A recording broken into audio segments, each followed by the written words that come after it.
Sempre lhe disseram que você pensa demais, que você fica dando voltas em tudo, que sua mente não sabe descansar. Mas e se não fosse um problema? E se você não estivesse exagerando em nada? Por que sua cabeça não funciona no piloto automático como a dos outros? Por que você vê coisas que outros nem sequer percebem? E mais importante ainda, por que pensar assim às vezes parece tão solitário? Fique, porque o que vem a seguir pode mudar completamente a forma como você se vê. Se você já sentiu que sua forma de pensar não se encaixa totalmente no mundo ao seu redor, não é por acaso. Enquanto muitas pessoas vivem reagindo, improvisando e deixando a vida passar diante delas, há outras cuja mente nunca se desliga totalmente. Não porque estejam ansiosas, não porque estejam quebradas, mas porque estão processando a realidade em outro nível. Este conteúdo não é sobre pensar demais. É sobre entender por que seu cérebro funciona de maneira diferente e por que isso, embora às vezes doa, é um sinal de profundidade. A seguir, vamos percorrer 8 pensamentos sutis que demonstram que você não está pensando demais, mas pensando mais a fundo. A maioria das mentes funciona no piloto automático.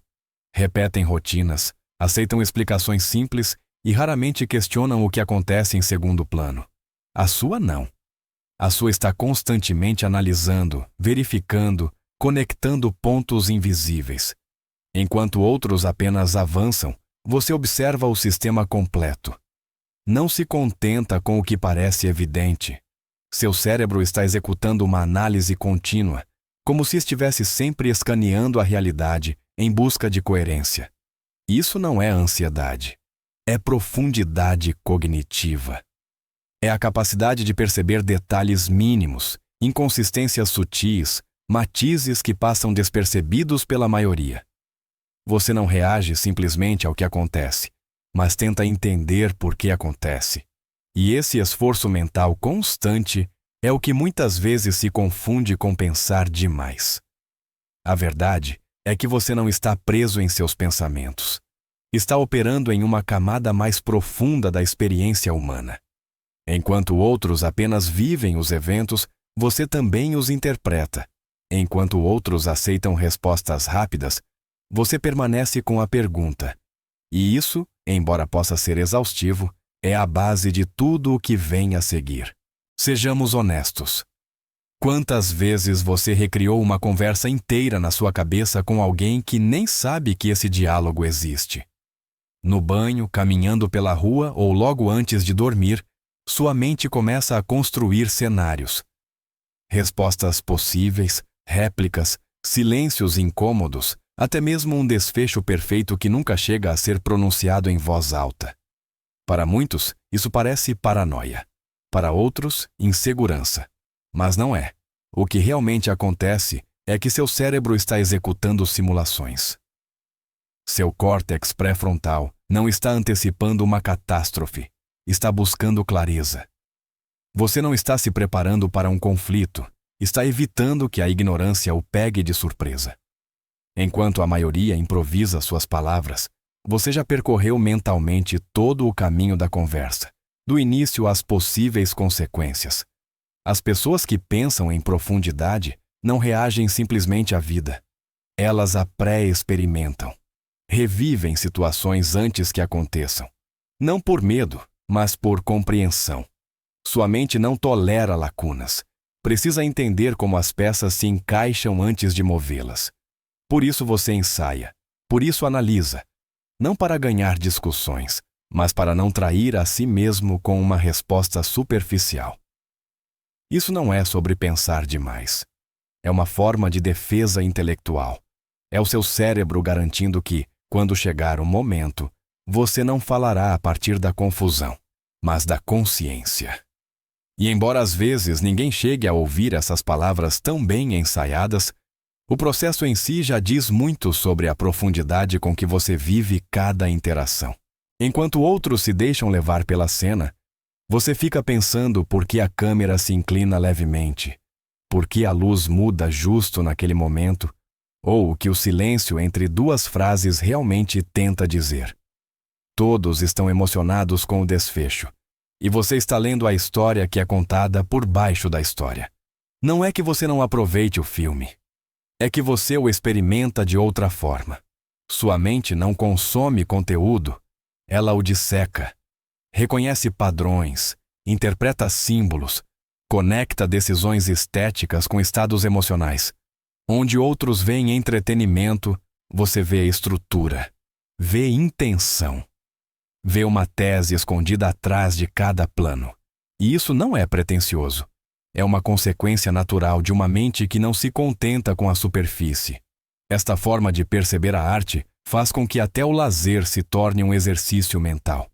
A Netflix pode ser exaustiva, não por falta de opções, mas porque seu cérebro nunca se desliga totalmente. Enquanto outros simplesmente olham, você lê a narrativa visual como se fosse um idioma adicional. E de certo modo, você não está vendo um filme. Está interpretando uma experiência. Está entendendo a linguagem oculta das imagens, das cores, dos ritmos. E embora isso às vezes o afaste do prazer simples, também permite acessar níveis de significado que a maioria nunca chega a perceber. Para você, a arte não se observa, se decifra. Alguém está incomodado, e embora você saiba racionalmente que não fez nada para provocá-lo, uma vozinha aparece na sua cabeça. E se você disse algo errado? E se o seu tom foi diferente? E se você pudesse ter feito algo diferente? Não é baixa autoestima. Não é necessidade de agradar. É algo muito mais profundo.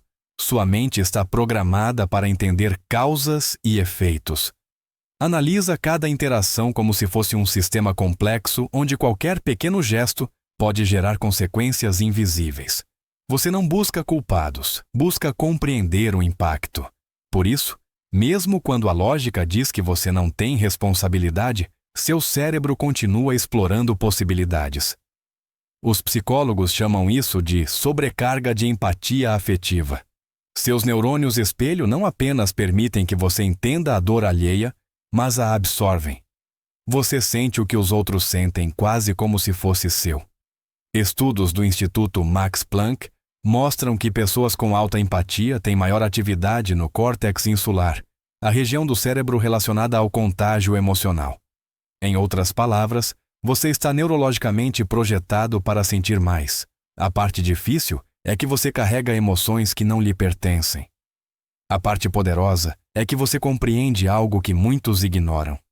Que cada ação, cada palavra, cada silêncio gera ondas.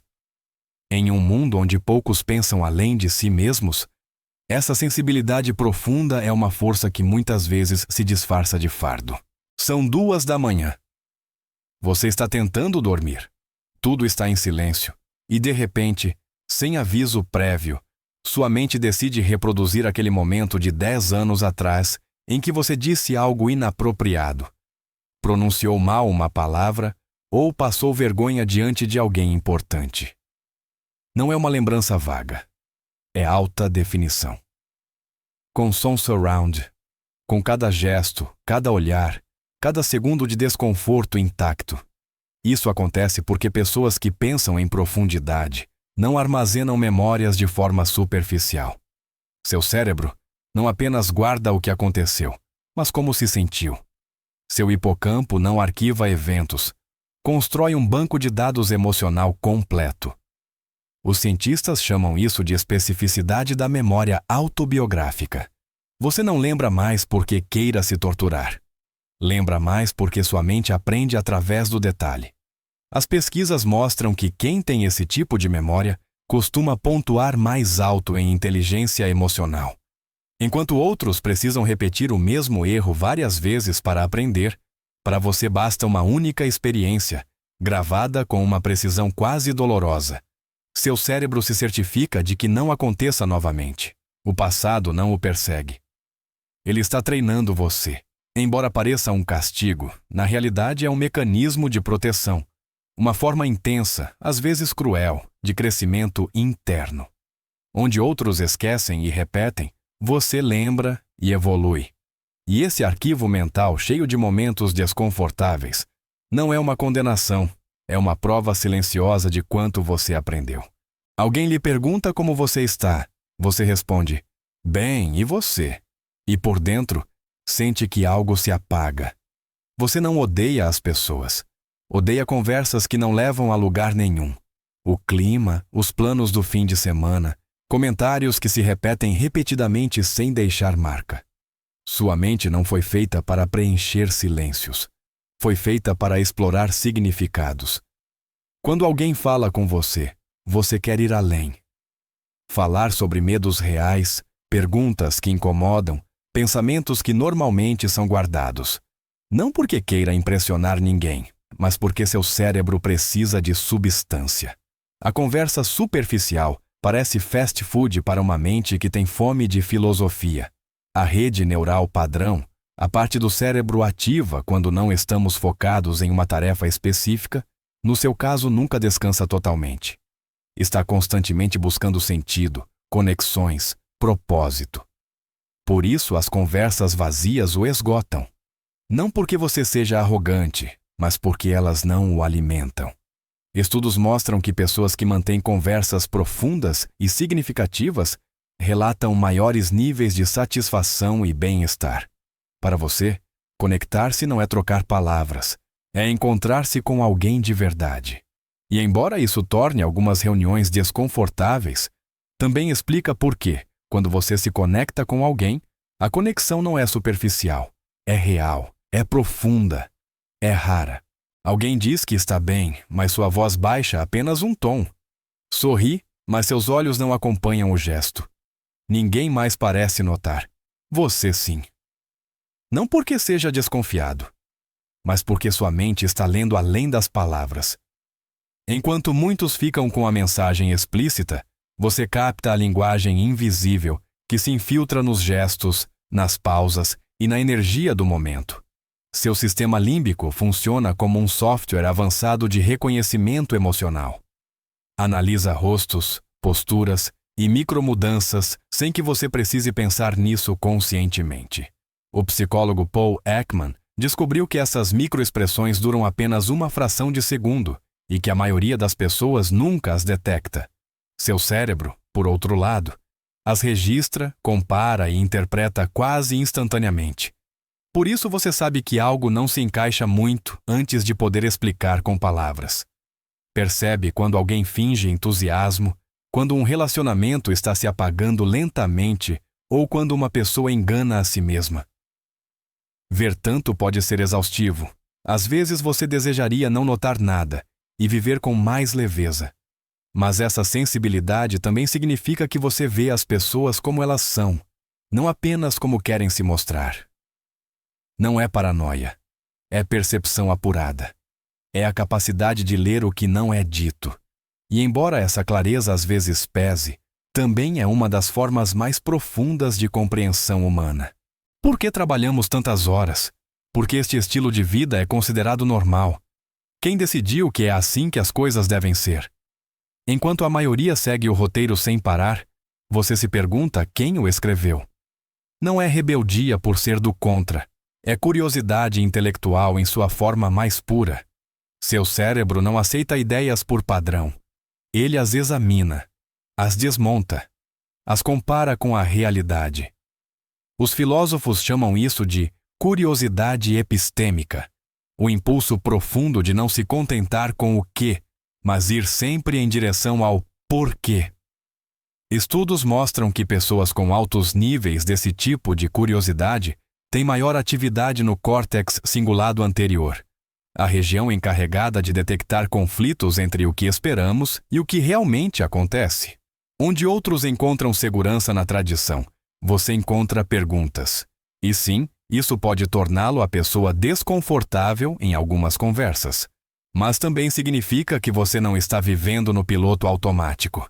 Está acordado, consciente, observando a estrutura do mundo em vez de apenas ocupar um lugar dentro dela. Questionar não o afasta da vida, aproxima-o dela a partir de um lugar mais honesto. E embora às vezes pensar assim seja cansativo, também é a razão pela qual você não se contenta com respostas vazias. Aqui está o cerne de tudo.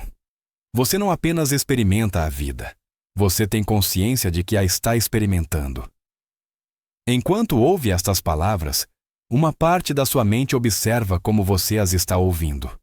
Analisa sua atenção, suas reações, seus próprios pensamentos.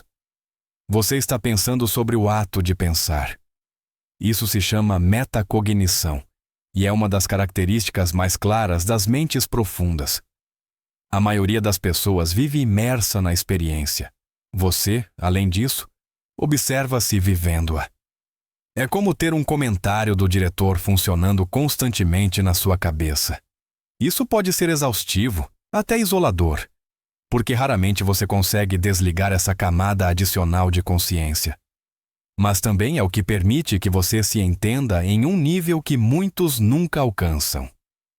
Os neurocientistas descobriram que esta capacidade metacognitiva está diretamente relacionada à densidade de massa cinzenta no córtex pré-frontal. Quanto mais você reflete sobre seus próprios processos mentais, mais essa região do cérebro se desenvolve fisicamente. Você não é apenas introspectivo, está moldando sua consciência com cada pensamento consciente. Viver assim pode parecer pesado, às vezes solitário. Mas também é a razão pela qual você não apenas existe, mas estuda a vida enquanto a vive. Você não se limita a passar pelo mundo, você o compreende por dentro. Se você se reconheceu em vários destes pontos, há algo importante que precisa saber.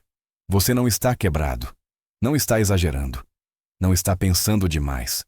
Simplesmente está operando em uma frequência diferente. Uma frequência que nem todos conseguem ou querem alcançar.